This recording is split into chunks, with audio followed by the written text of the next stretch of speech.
Namaskar. I am Anubhav Sharma from Anubhav Shah Photography. Welcome to fourth session of our series, The Triangle of Exposure. In first series, we have talked about what is triangle of exposure. In second series, we have talked about what is ISO. In third series, we have talked about what is aperture. In this fourth series, we are going to talk about what is shutter speed. So stay tuned. Let's get started.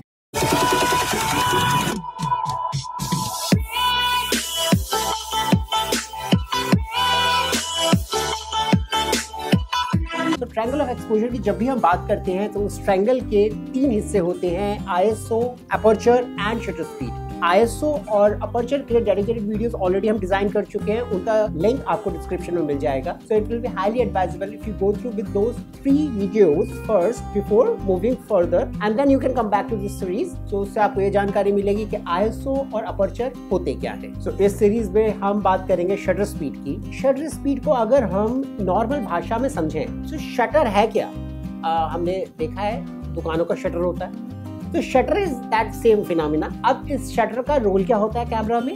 Camera के अंदर जो DSLR है उसको shutter कितनी speed से open हो रहा है और क्लोज हो रहा है और वो कितना अलाउ कर रहा है लाइट को एंटर होने के लिए टुवर्ड्स द सेंसर। देखिए, जब भी हम ISO की बात करते हैं, अपर्चर की बात करते हैं, शटर स्पीड की बात करते हैं, तीनों मैकेनिज्म का जो रोल है वो लाइट को कंट्रोल करना है टुवर्ड्स द सेंसर, कि सेंसर में कितनी लाइट आपका DSLR अलाउ करे आने के लिए। तो शटर स्पीड का भी यही काम होता है, कि कितनी लाइट को अलाउ करे सेंसर तक आने के लिए। अब हम यहाँ कहते हैं शटर स्पीड, इसका मीनिंग होता है कि शटर कितनी स्पीड से ओपन हो रहा है और क्लोज हो रहा है। अब अगर आप मेरी वॉइस के साथ इस एक्शन को सिंक्रोनाइज करेंगे then you will get to know better. Click. तो सेकंड एग्जांपल में आपने देखा कि वो बहुत स्लोली ऊपर गया और धीरे से नीचे आया, मतलब ज्यादा टाइम उसने लिया ऊपर जाने में और ज्यादा टाइम लिया उसे नीचे आने में, और इस दौरान ज्यादा लाइट ट्रेवल करी सेंसर तक। मतलब इतनी देर तक जो आई थी, जो आंख थी, वो आई ओपन रही और अपने सब्जेक्ट को देखती रही। जब हम शटर स्पीड की बात करते हैं तो शटर स्पीड दो तरीके से होती है, जैसे कि अभी हमने एग्जांपल में देखा है कि या तो फास्ट शटर स्पीड होगी या स्लो शटर स्पीड होगी। फास्ट में जहाँ की शटर बहुत तेजी से ओपन होगा और क्लोज हो जाएगा, और स्लो में जहाँ की शटर बहुत धीरे से ओपन होता है और वो क्लोज हो जाता है। इसको डोनेट करते हैं हम कुछ नंबर से, वो हमेशा एक फ्रैक्शन में नंबर होता है। जैसे कि आप इस एग्जांपल पे देख रहे हैं, हमारे जो शटर स्पीड है वो 1/2 हो सकती है, 1/4 हो सकती है, 1/8 हो सकती है, 15, 30, 60, 125, 1/250, 1/500, 1/1000 और सो ऑन। सो आप एक चीज को आप देख रहे हैं कि जैसे जैसे शटर स्पीड का ये नंबर ज्यादा होता जा रहा है वैसे आपकी जो इमेज है वो स्टेबल होती जा रही है, उसमें ब्लरी इफेक्ट कम आ रहा है। जैसे जैसे आप शटर स्पीड को कम कर रहे हैं, 1.2 तक आ रहे हैं, आप देख रहे हैं इस एग्जांपल में कि आपकी इमेज अब ब्लरी होती जा रही है। तो दूसरी तरह से हम ये भी कह सकते हैं कि शटर स्पीड इस चीज को जस्टिफाई करती है कि कोई भी मूविंग ऑब्जेक्ट को इतनी स्पीड में उसे कैप्चर करना है। तो इस 1/100 का मतलब क्या होता है, 1/30 का मतलब क्या होता है, 50 का मतलब क्या होता है? 1/100 मतलब 1 is 1 second. So 1/1 is equal to 1. That means 1 second, मतलब आपका जो 1 सेकंड का टाइम लगाएगा पूरा, शटर ऊपर जाएगा और नीचे आ जाएगा, पूरा 1 सेकंड लेगा। अगर से 1/2 कर देंगे मतलब आधा सेकंड, तो आधा सेकंड वो ऊपर जाएगा और आधे सेकंड में वो नीचे भी आ जाएगा।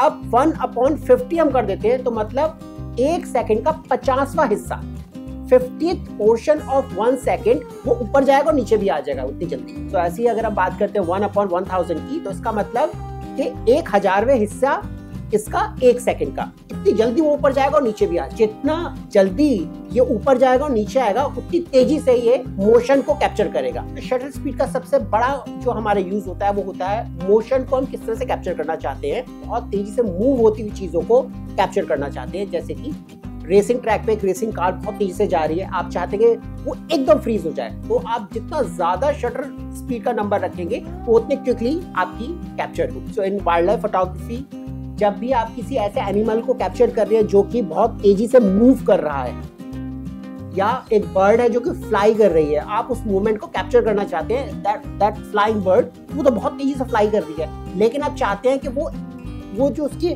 डिटेल्स है, जो उसकी विंग्स की डिटेल्स है, वो ब्लर ना करें, वो एकदम क्रिस्टल क्लियर शार्प आप उसे कैप्चर कर लें।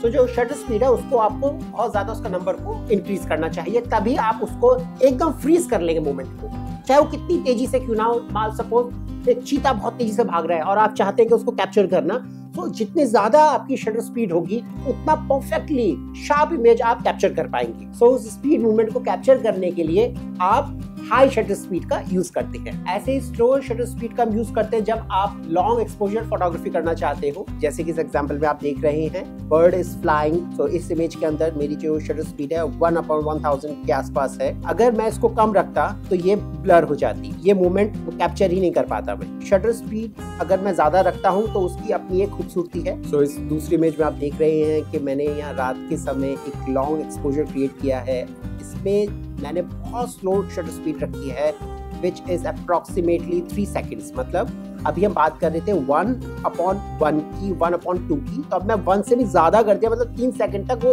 ऊपर जाएगा और नीचे आएगा, वो 3 सेकंड का टाइम लगेगा। उससे कुछ इस तरह के रिजल्ट आते हैं। तो जैसे कि दोनों आपने एग्जांपल्स में देखा कि दोनों की एक अपनी वैल्यू है। कई बार आपको जरूरत होती है कि फास्ट शटर स्पीड से आपको मोशन को कैप्चर करना है, कई बार आपकी रिक्वायरमेंट होती है कि आपको एक ट्रेल बनानी सुंदर सी, जैसे कि कहीं पे वाटरफॉल हो रहा है या फिर कोई झरना है, उसको आप कैप्चर करना चाहते हैं, तो एक मिल्की स्मूथिंग वे आप चाहते हैं, तो उसमें आप स्लो शटर स्पीड का यूज करें। तो आपको शटर स्पीड डेमोन्स्ट्रेट करने के लिए एक छोटी सी चीज मैंने बनाई है।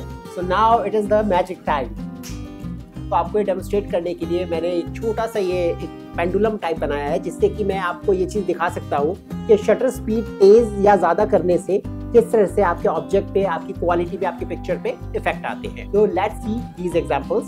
फर्स्ट इमेज में आप देखेंगे कि हमारा शटर स्पीड बहुत कम है और यहाँ पे बिल्कुल ये ब्लरी इफेक्ट इसमें आ रहा है, मतलब ऑलमोस्ट ये विजिबल भी नहीं है, इतना ब्लर कर गया है। अब सेकंड इमेज में अगर आप देखें तो सेकंड इमेज में थोड़ा सा विजिबिलिटी ज्यादा हुई है, लेकिन अभी भी ब्लरी है।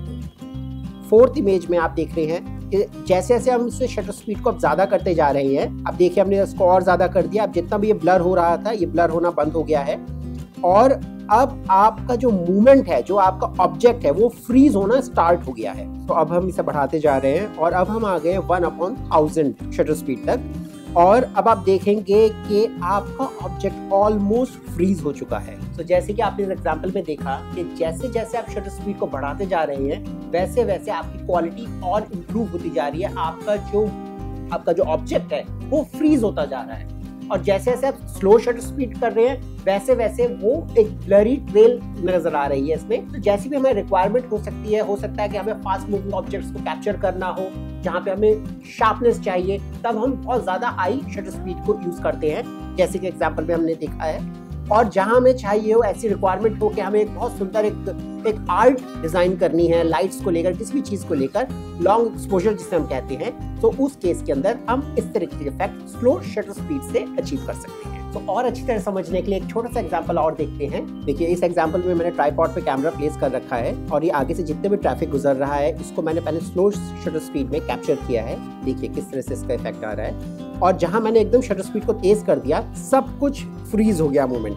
सारे ऑब्जेक्ट्स मेरी अब क्लियरिटी में हैं, सब फोकस्ड हैं। It is always advisable when you are using slow shutter speed, you must use a tripod. अगर हम ट्राइपॉड यूज नहीं कर रहे हैं और हैंड हेल्ड कैमरा यूज कर रहे हैं और स्लो शटर स्पीड भी यूज कर रहे हैं, उस केस के अंदर हल्की सी भी वाइब्रेशन, हल्की सी भी झंझनाहट एकदम से हमारी जो क्वालिटी ऑफ इमेज है उसको डिस्टॉर्ट कर सकती है, उसको खराब कर सकती है।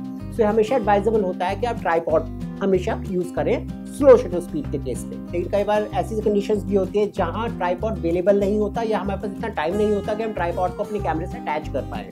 तो उस केस के अंदर किस लेंस के साथ कितनी शटर स्पीड हमें यूज करनी चाहिए, उसके लिए एक छोटा सा फॉर्मूला हमें ध्यान में रखना चाहिए। फॉर एग्जांपल, अगर मैं 50 mm लेंस यूज कर रहा हूँ, सो मेरी शटर स्पीड होनी चाहिए 1/50, मतलब वो 51 के नीचे आ गया, 1/50। अगर मैं 35 mm लेंस यूज कर रहा हूँ तो मेरी शटर स्पीड एटलीस्ट होनी चाहिए 1/35। सपोजिटली मैं यूज कर रहा हूँ 200 mm लेंस, तो मेरी एटलीस्ट शटर स्पीड होनी चाहिए। तो जो नंबर्स हमने शटर स्पीड के देखे हैं, एटलीस्ट ये तो होने ही चाहिए इन लेंसेज के साथ, पर एडवाइजेबल ये होता है कि एटलीस्ट आप इससे डबल लेके चलें। मतलब अगर आप 50 mm लेंस यूज कर रहे हैं तो 50 को डबल कर लें, 100, तो 1/100 शटर स्पीड होनी चाहिए। ऐसे ही अगर आप 200 mm लेंस यूज कर रहे हैं तो 200 को डबल कर लिया 400, 1/400 उसकी एटलीस्ट शटर स्पीड होनी चाहिए एक ऑप्टिमम रिजल्ट के लिए अगर आप हैंडहेल्ड यूज कर रहे हैं। क्योंकि ट्राइपॉड में तो कोई डिफिकल्टी है ही नहीं, वो बिल्कुल आपकी इमेज को स्टेबल रखता है, तो उसमें हमें इतना ज्यादा परेशान होने वाली बात नहीं है।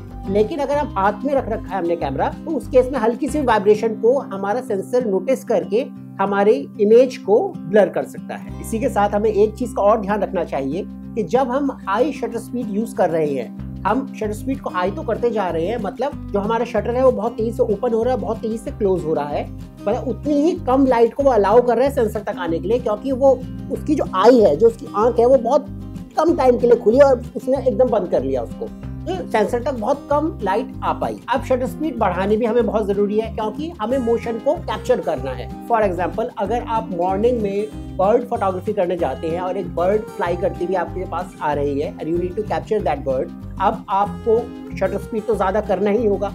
अगर हम शटर स्पीड ज्यादा नहीं करेंगे तो उसकी जो विंग्स हैं वो फोकस नहीं होंगे, वो ब्लर हो जाएंगे। तो उन्हें फोकस करने के लिए, उन्हें उस मूवमेंट को फ्रीज करने के लिए हमने शटर स्पीड को ज्यादा कर दिया। और ऐसा भी हो सकता है कि उस वक्त हमारे सब्जेक्ट के सराउंडिंग लाइट प्रॉपर्ली प्रेजेंट ना हो, मतलब क्लाउडी हो सकता है, घटा हो सकती है उस दिन, और हो सकता है कि हमारे बर्ड के सराउंडिंग, हमारे सब्जेक्ट के सराउंडिंग नेचुरल लाइट प्रेजेंट ना हो उस क्वांटिटी में जितनी हमें चाहिए। तो उस केस के अंदर हम क्या करते हैं, अब शटर स्पीड तो हम कम नहीं कर सकते, अगर करेंगे तो वो फायदा ही नहीं है, उस बर्ड्स को कैप्चर करने को प्रॉपर्ली कैप्चर हो ही नहीं पाएगी। तो शटर स्पीड तो हम ज्यादा कर लेते हैं कि उसको एटलीस्ट हम कैप्चर कर पाए, और यहाँ हम सहारा लेते हैं ISO का। ISO को हल्का सा हम ऊपर कर देते हैं, हल्का सा बूस्ट कर देते हैं, बहुत ज्यादा भी नहीं करते, वरना उस पिक्चर में ग्रेन्स आ जाएंगे, वो डिस्टॉर्शन आ जाएगा जो कि अच्छा नहीं लगेगा।